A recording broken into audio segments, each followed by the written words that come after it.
компании на доскорешни владини функционери, приватни болници, обложувалници казина, странски инвеститори, приватни училишта и универзитети, медиуми, винарски визби, текстилни фабрики, дури и религиски заедници.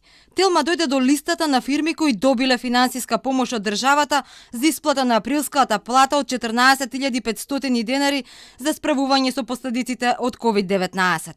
Државни пари, околу 106.000 евра, легнале на сметката на Брако од Велас, каде што се врати поранешниот вице-премиер Кочо Ангјушев, откако одлучи да се посвети на бизнисот наместо на политиката. На листата со фирми кои имале големи исплати е и Аџибадем Систина на Орце Камчев, која добила 142.000 евра. Меѓу компаниите кои земале по над 100.000 евра се многу обложувалници казина. Така Спорт Лайф е во првите 5 компании кои добиле најмногу пари, дури 183.000 евра. Делта Бет пак добила над 132.000 евра, Сенатор 131.000 евра, а на сметката на Принцес Хотел и казино од Гевгелија легнале речиси 120.000 евра. Земјоделскиот комбинат Пелагонија од Битола добил нешто под 100.000 евра за исплата на априлските плати. Пари добила и компанијата Пелистерка, винарската визба Тикваш, голем дел медиуми, дури и компанијата Дурмо Турс, за која се води судски процес за несреќата кај ласкарци. А на листата и исламската заедница Муфтивство Прилеп, кај која легнале над 32.000 евра. Она што е впечатливо е дека најголемиот колач од државните пари завршил кај големите компании, најмногу кај странските инвеститори во зоните. Прва на листата со речиси 1,2 милиони евра е битолската компанија Кромберт и Шуберт, а малите бизниси практично како да се изгубија на владината листа.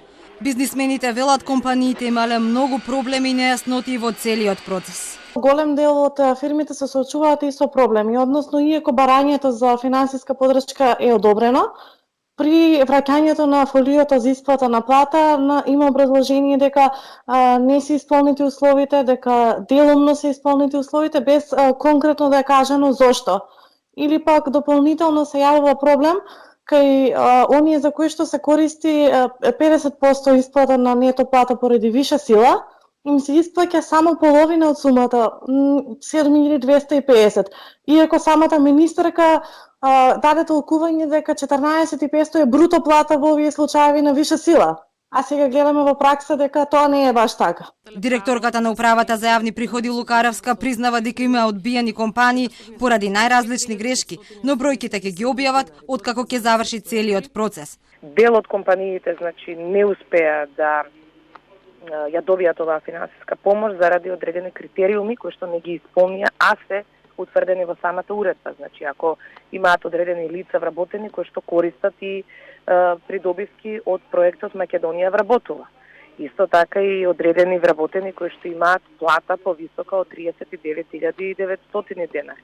Кај некои вработени каде што се наместо 14.500 денари да добијат со финансиска помош, имаат добиено помалку, затоа што се пријавени со скратено работно време.